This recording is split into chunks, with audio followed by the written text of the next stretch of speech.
পরীক্ষায় ভালো করলে তবেই ভালো রেজাল্ট হবে। কেউ আছে সব কমন পেয়েও ভালো করতে পারে না, আবার কেউ আছে মোটামুটি কমন পেয়েও অনেক ভালো রেজাল্ট করে। এর কারণ কি জানতে চাও? তাহলে এক মুহূর্ত সময় অপচয় না করে পুরো ভিডিওটি মনোযোগ সহকারে দেখো।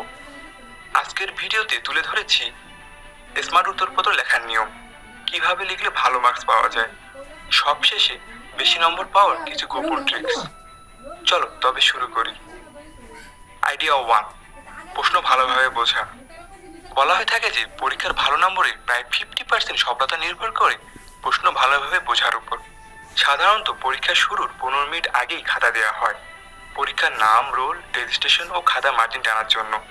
হাতে 10 মিনিট সময় নিয়ে ভালোভাবে কাজগুলো সম্পাদন করবে, কেননা এগুলোর মধ্যে একটি ভুল হতে পারে তোমার 1 বছরের কান্না।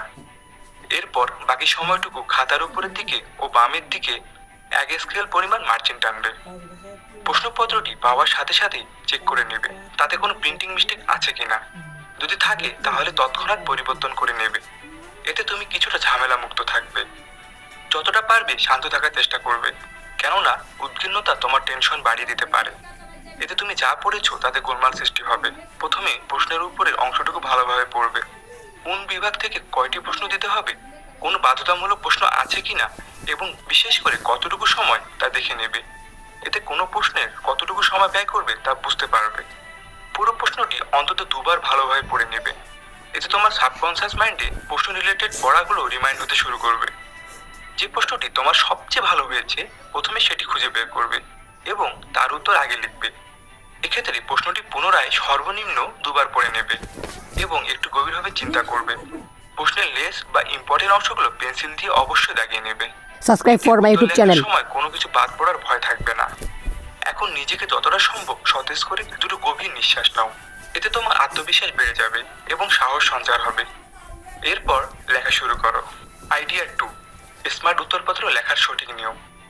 যদি কোনো প্রশ্নে বিভাগ উল্লেখ করা থাকে তবে তুমি যে বিভাগের উত্তর লিখবে তা প্রথমেই সুন্দর করে লিখে নেবে। উত্তর ইংরেজিতে লিখলে অ্যান্সার টু দ্য কোশ্চেন নং, গণিতে লিখলে এত নং সমস্যার সমাধান লিখবে, বাংলায় লিখলে এত নং প্রশ্নের উত্তর।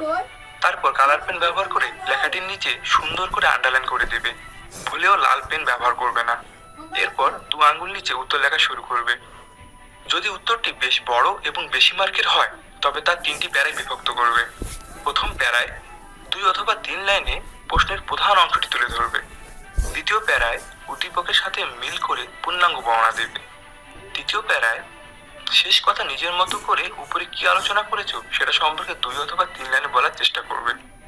যদি তুমি এভাবে উত্তর লিখো তাহলে পরীক্ষক তোমার লেখায় মুগ্ধ হবে এবং প্রশ্নের প্রধান উত্তরটা প্রথম প্যারায় পাওয়ায় তোমার প্রতি খুশি হবে। Subscribe for my YouTube channel. তো পরিপাটি হবে। নিশ্চিতভাবে বলতে পারি যে তুমি পুরো মার্কস পাওয়ার যোগ্যতা অর্জন করেছো। সৃজনশীল প্রশ্নে এভাবে উত্তর দেওয়াটা অফিসিয়াল নিয়ম।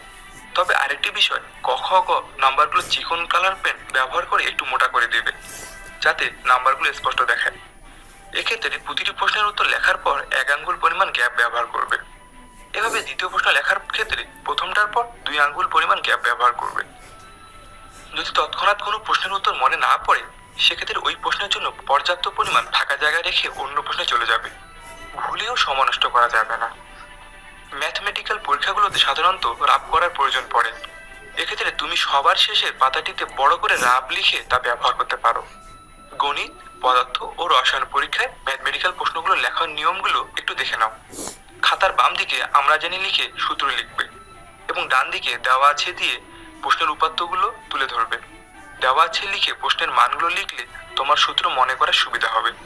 আরেকটা বিষয় জানিয়ে রাখি যে জীববিজ্ঞান পরীক্ষায় গ ও ঘ উত্তরে ছবি না চাইলেও নিজ দায়িত্বে ছবি দিতে হবে, তা না হলে পুরো মার্কস পাওয়া যাবে না।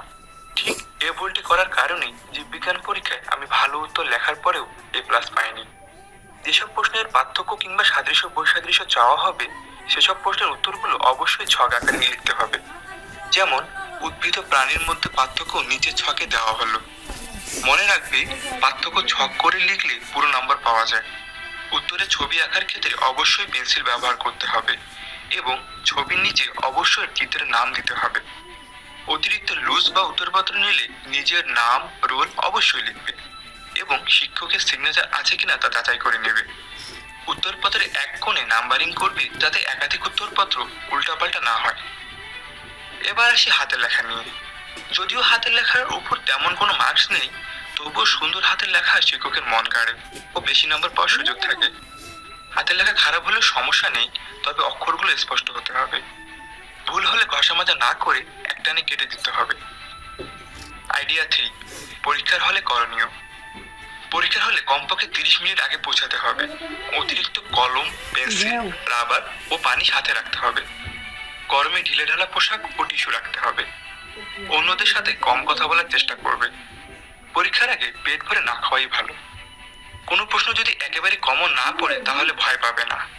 উদ্বিগ্নতা না বাড়িয়ে নিজেকে শান্ত রাখার চেষ্টা করো। প্রশ্নটা বারবার পড়ো। কিছুটা হলেও অবশ্যই তুমি মনে করতে পারবে। প্রিপারেশন নিতে কমতি হলে আই বাটনে ক্লিক করে দেখে নিতে পারো আমাদের অন্য ভিডিও, কিভাবে এক মাসে পুরো সিলেবাস আয়ত্তে আনা যায়। ডিসক্রিপশনে লিঙ্কটি দেওয়া আছে। সবশেষে যে কথাটি না বললেই নয়, যে কোনো প্রশ্ন যতটুকু পারো টাচ করে আসবে। ছোট কিংবা বড় যাই হোক না কেন, লেখার উপর ডিপেন্ড করে বর্তমানে মার্কস পাওয়া যায়। যদি সময়ের অভাবে পুরো উত্তর লেখার সমস্যা হয়, তবে শুধু মূল অংশটুকু লেখার চেষ্টা করবে। ভিডিওটি এ পর্যন্ত আসা মানে তুমি পুরো ভিডিওটি মনোযোগ সহকারে দেখেছো। আশা করছি এই পদ্ধতিগুলো পরীক্ষায় তোমাকে যথেষ্ট ভালো মার্কস পেতে সাহায্য করবে। তবে হ্যাঁ, পরীক্ষার হলে সুন্দরী ম্যাডাম কিংবা স্মার্ট স্যারের দিকে বেশি তাকাবে না। বুঝতেই তো পারছো বিষয়টা। জানি না ভিডিওটি তোমাদের কতটুকু অনুপ্রেরণা দিতে পেরেছে, কিন্তু তোমাদের যে কোনো কমেন্ট হতে পারে আমাদের পরবর্তী অনুপ্রেরণা। পরবর্তী ভিডিওটি কোন বিষয়ের উপর দেখতে চাও তা জানাতে ভিডিওটির নিচে কমেন্ট করো। আমরা প্রতিটি কমেন্ট অনেক যত্ন সহকারে গ্রহণ করি। আর হ্যাঁ, লাইক ও বন্ধুদের সাথে শেয়ার করতে ভুলবে না।